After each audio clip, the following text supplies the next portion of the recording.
On to part 4. God's relation to the universe. Still on Central and Super Universes. The Universal Father has an eternal purpose pertaining to the material, intellectual, and spiritual phenomena of the universe of universes, which he is executing through all time. God created the universes of his own free will and sovereign will, and he created them in accordance with all the wise and eternal purpose.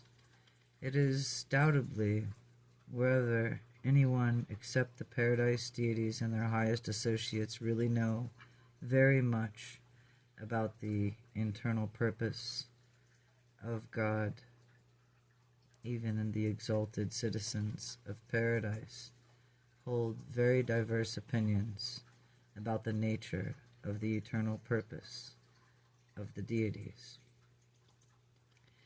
It is easy to deduce that the purpose in creating the perfect central universe of Havana was purely the satisfaction of the divine nature. Havana may serve as pattern creation in all other universes, and is the finishing school for the pilgrims of time of their way to paradise. However, such a supernal creation must exist primarily for the pleasure and satisfaction of the perfect and infinite creators.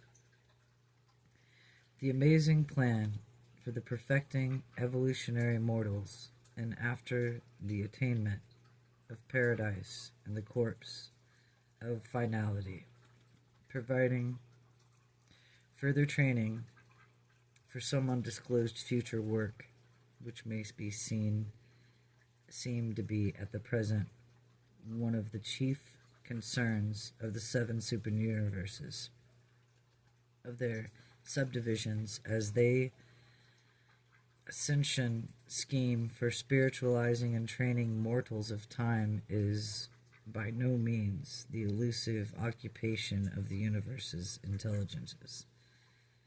There are indeed many other fascinating pursuits which occupy the time and enlist energies of the celestial hosts.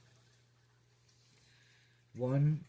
The universe attitude of the Father for the inhabitants of Urantia, which is your planet Earth, have misunderstood the providence of God.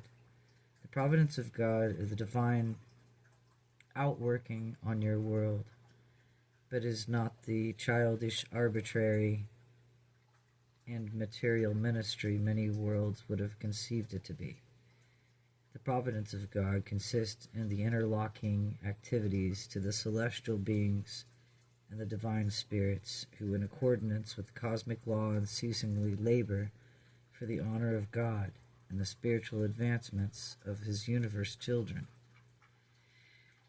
Can you not advance in your concept of God dealing with man to that level where you recognize that the watchword of the universe is progress? Through long ages of human races have struggled to reach its present position. Throughout all the millenniums and providences, it has been working out such a plan of progressive evolution. 2 thoughts are not opposed in practice, only in man's mistaken concepts. Divine providence is never arrayed in opposition to true human progress, either temporal or spiritual. Providence is always consequent with the unchanging and perfect nature of the supreme lawmaker. God is faithful, and all his commandments are just. His faithfulness is established in the very skies forever, O Lord. Your word is settled in the heaven. Your faithfulness is to all generations. You have established the earth, and it abides. He is a faithful creator. There is no limitation of forces, personalities, which the Father may use to uphold his purposes and sustain his creatures. The eternal God is our refuge, and underneath are the everlasting arms. He who dwells in the secret places of the Most High shall abide underneath the shadow of the Almighty. Yeah, that's not just Psalms 91, that's real, for real. Behold, he who keeps us shall neither sleep nor slumber. We know that all things work together for our good who loves God. Oh, that's awesome. That's beautiful, because that's a real relationship with God, like that we can't, in a way that we're loved from the inside out, you know? No one can love us like that. No one. Like us humans, we try to figure each other out from the outside and hug each other and understand each other, you know what I mean? But only God really knows us from the inside. He imagined us into being. How incredible is that love? Like no other, I'll tell you that. There's no limitations of the forces of personality which the Father may use to uphold his purpose and sustain his creatures. The eternal God is our refuge, and underneath him is everlasting arms. I love to be held by those. And he who dwells in them is the secret of the Most High, and abide in the shadow of the Almighty God. Yes, Psalm 91 is part of that, you guys, if you ever read that. Behold, he who keeps us shall neither sleep nor slumber, for we know all things work together for our good for those who love God. He is that love that we always wish for, and we always know that we are. For the eyes of love and the eyes of the Lord of God are over all the righteous, and his ears are open to their prayers. God upholds all things by the word of his power, and when new worlds are born, he sends forth his sons, and they are created.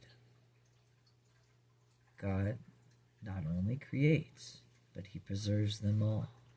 He constantly upholds all material things and all beings, spiritual and non-spiritual. The universes are eternally stable.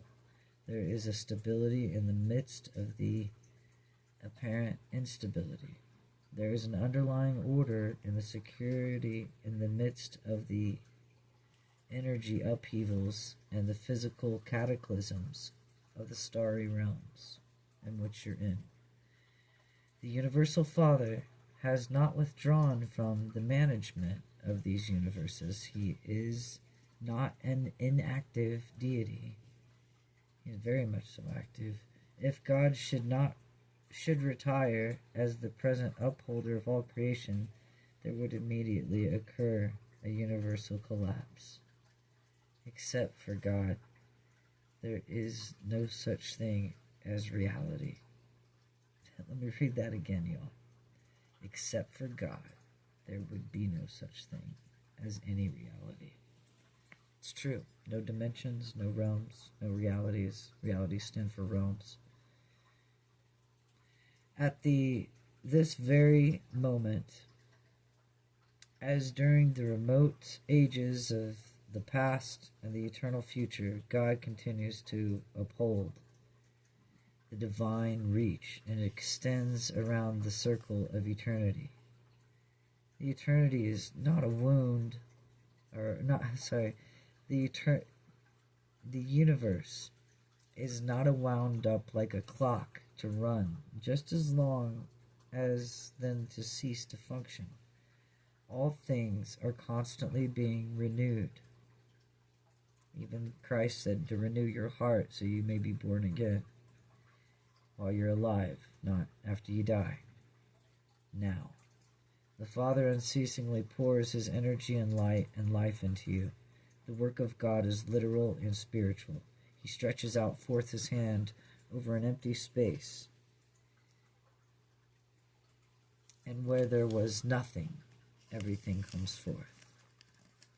A being of my order is able to discover ultimate harmony and to detect far-reaching and profound co-coordination in the routine affairs of the universe administration. Much that seems disconjointed and haphazardized to the mortal mind appears ordinarily and orderly and constructive by understanding. But this is very much going on in the universe that I do not fully comprehend. I have long been a student, and I am more or less conversant with the recognized forces and energy minds of Urantia's spirits, personalities, and local universe and superuniverses. I have a general understanding of how these agencies and personalities operate. I am intimately familiar with the workings and accredited spiritual intelligences of the grand universe, notwithstanding my knowledge of the phenomena of the universes. I am constantly confronted with the cosmic reactions that I confront fully, and I cannot fully fathom any of them. God is great, and I am continually encountering, apparently, the fortuitous conspiracies of this inner association of forces, energies, intellectuals, the spirits of which I cannot satisfactorily explain with human words. I am entirely competent to trace out of, to analyze all of the working phenomena directly resulting from the functioning of the Universal Father, the Eternal Son, and Infinite Spirit, and to a large extent the Isle of Paradise. My perplexity is occasioned by the encountering which appears to be performance of their mysterious co-coordinates and the three absolutes of potentiality. These absolutes seem to supersede matter, and matter to transcend mind, to the supervene spirit. I am consistently confused and often perplexed by my ability to comprehend the complex transactions of which I arbitrate to these presences and performances of the unqualified absolute to the deity absolute and the universal absolute.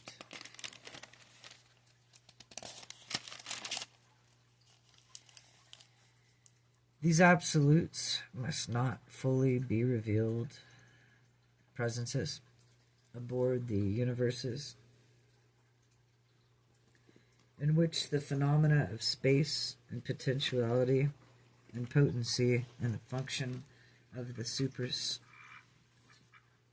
super ultimates, which render it impossible for the physicists, philosophers, or even the religion to predict with certainty, as just as the primordials of force, concept, or spirit will respond to demands made in a complex reality, situation, and evolving supreme adjustments with the ultimate values. It is also organic unity in the universe of time, space, which seems to underlie the whole fabric of cosmic events, the living presence of the evolving supreme being, the immanence of the projected incompleteness and inexplicably manifested over and on by what appears to be amazingly fortuitous and co-coordination in apparently unrelated universal happenings. This must be the function of Providence and the realm of the supreme being of the conjoint actor. I am declined to conceive and believe that this is a far-flung, generally unrecognizable control coordination in all phases of forms of the university activity caused by variegated, apparently hopelessly confused in physical, mental, moral, and spiritual phenomena is so erringly to work out the glory of God for the good of men and angels. But in the greater sense, the apparent accidents of the cosmos are undoubtedly a part of the finite drama of time and space adventure and the infinite of his internal and eternal manipulation of the absolutes. 2. God and nature. God is a limited sense, the physical habit of God, the conduct or action of God is qualified and provisionally modified by the experimental plans and the evolutionary patterns of the local universe constellation system or a planet. God acts in accordance with a well-defined, unchanging, immutable law. You guys can consider planets, lands outside of oceans and inside of oceans, and above the firmaments and under the firmaments.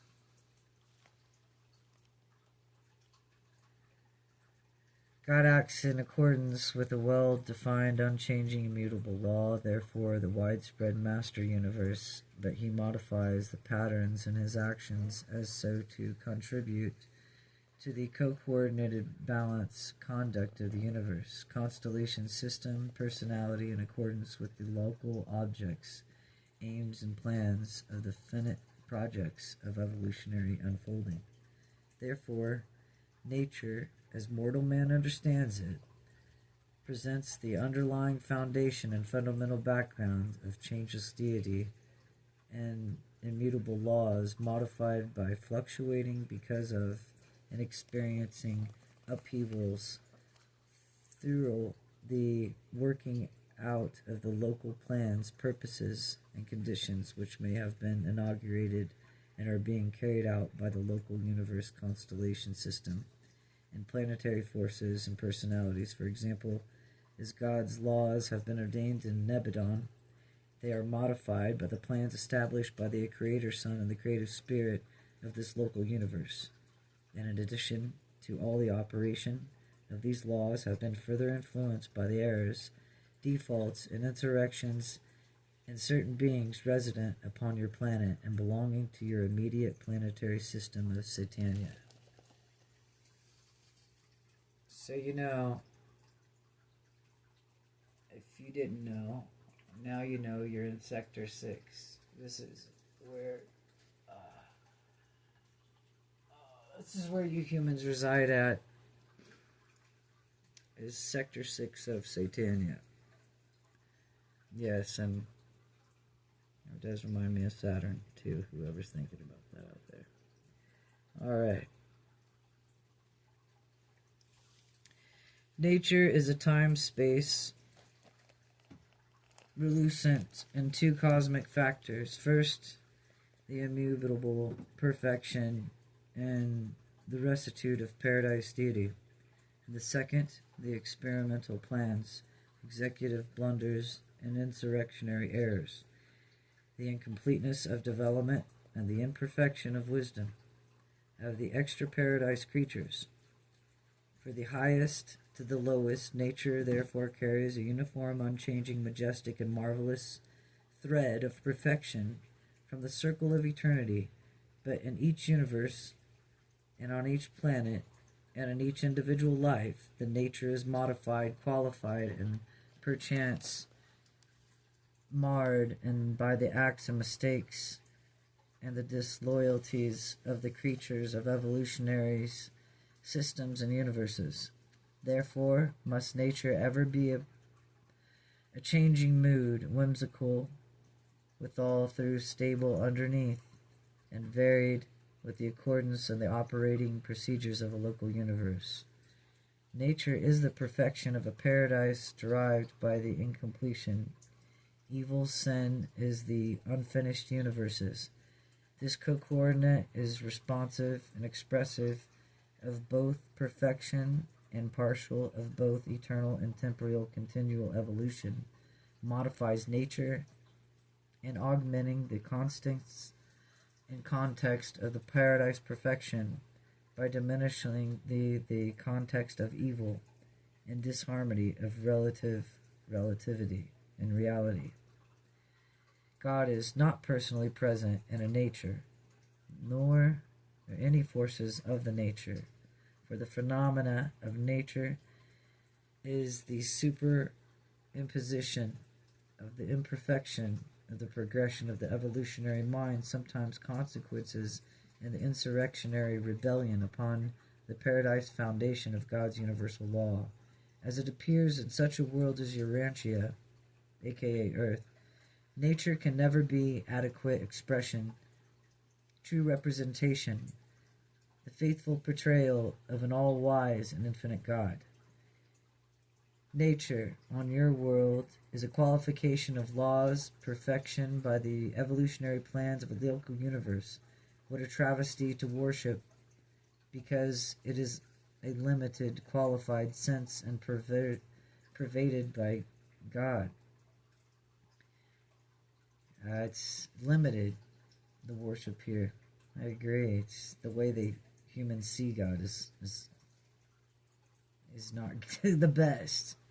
And instead of seeing him as love and a loving father, they see him as some judge out there acting crazy. Don't know the true attributes of him, sadly.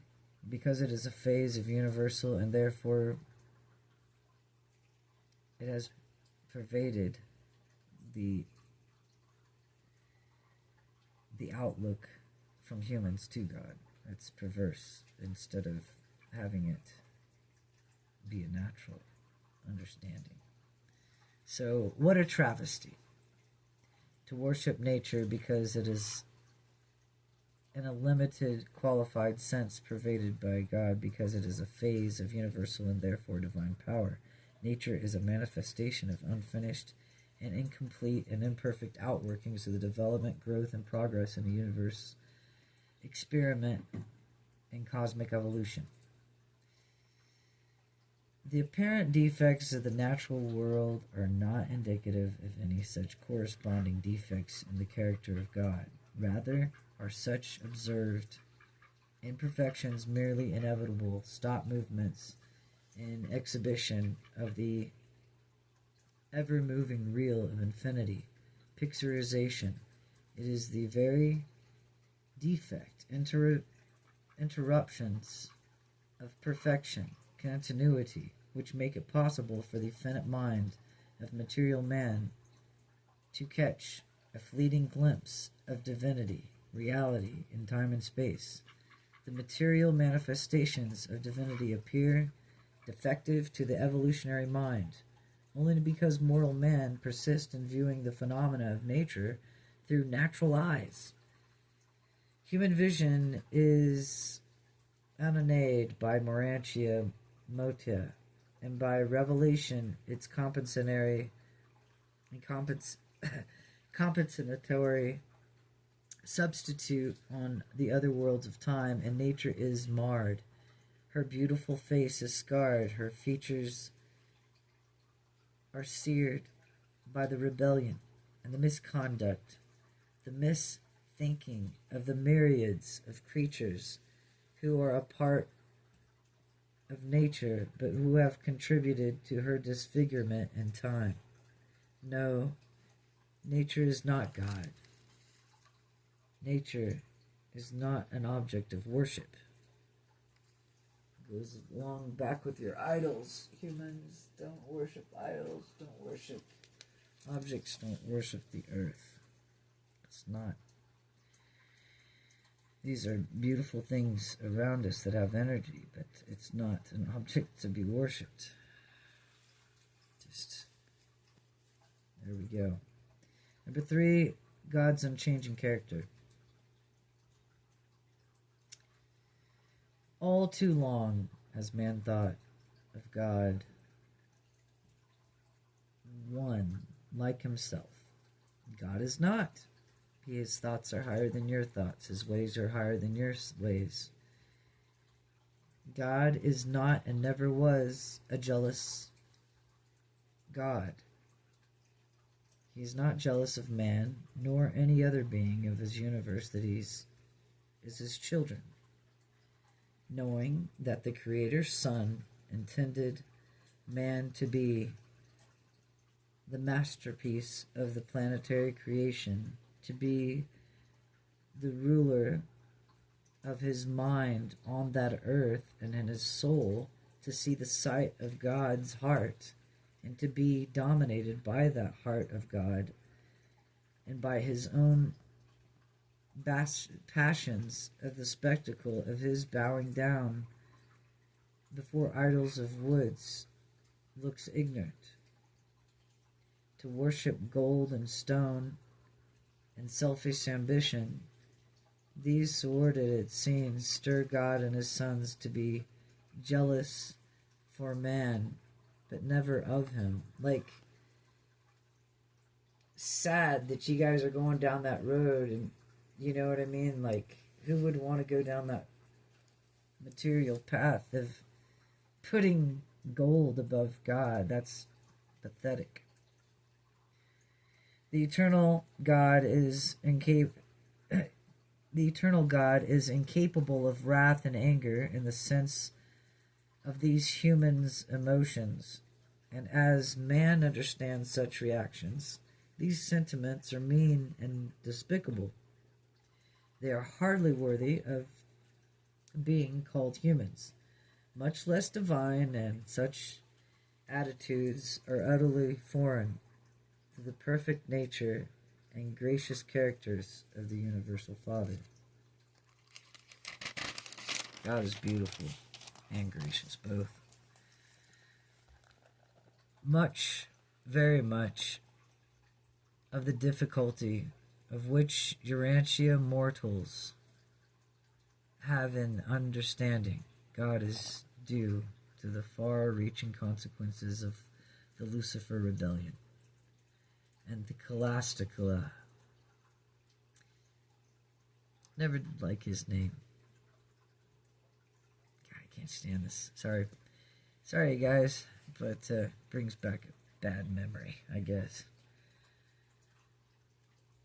Caligesta. Betrayal on worlds not segregated by sin. The evolutionary races are able to formulate far better ideas of the Universal Father. They suffer less from confusion, distortion, and perversion of concept. And that's what the Lucifer the Lucifer rebellion was, that distortion and perversion of the concept of God. They, like, what?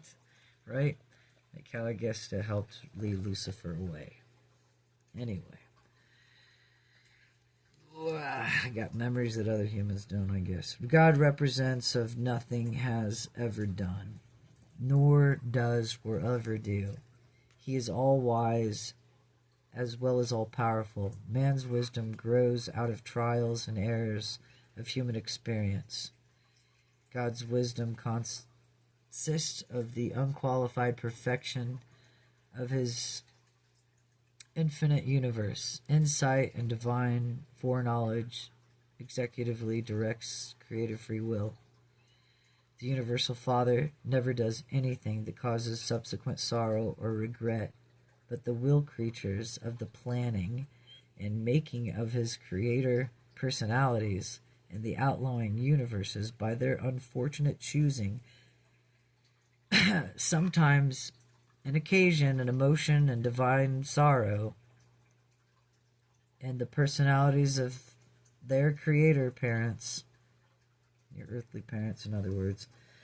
But though the Father neither makes mistakes, harbors regrets, nor experiences, he is a being with a father's affection, and his heart is undoubtedly grieved when his children fail to attain spiritual levels they are capable of. reaching, with assistance which has been so freely provided by the spiritual attainment plans and the mortal ascension policies of the universe. That's right, that's why Christ came, so you could ascend. The infinite goodness of the Father is beyond the comprehension of the finite mind of time, which is where we're stuck at. Hence, there must be afforded the contrast with comparative evil, not sin, for the effective exhibition of all phases of relative goodness. Perfection of divine goodness can be discerned by mortal imperfection of insight, only because it stands in contrastive association with relative imperfection in relationships of time, matter, and the emotions of space. The character of God is infinitely superhuman as by mortal standards. Therefore must such a nature of divinely be personalized in the divine sons before it can be faith grasped by the finite minds of man. I do believe that God is more than any superhuman could imagine or hope to be, or anything could imagine, really hope to be here on earth. Just going to put that out there.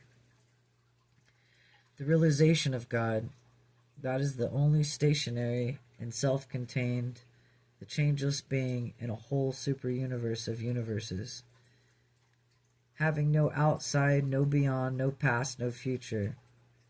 God is purpose and purposive energy. He is a creative spirit. He is absolute will. And those that are existent, and universal. Since God is self-existent, he is absolutely independent. The very identity of God is inimical to change. I, the Lord, change not.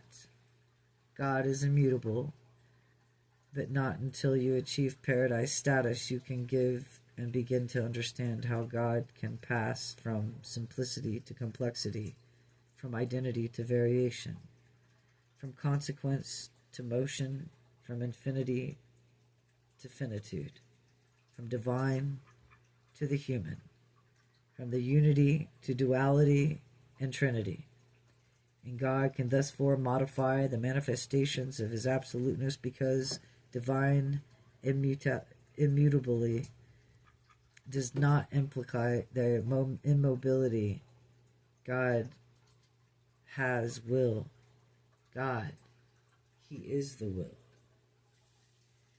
God is the being of absolute and self-determination. There are no limits to his universe reactions, save those which are self-imposed of his free will acts and conditioned by only those who have divine qualities, the perfect attributes who inherently characterize his eternal nature. Therefore, the ones that ask to be one with him through Christ and him one with them. Therefore is God related in the universe as the being of final goodness, plus a free will, the creative infinity. The Absolute Father is the creator of the central and perfect universe, and the Father of all creators, personality, goodness, and numerous other characteristics.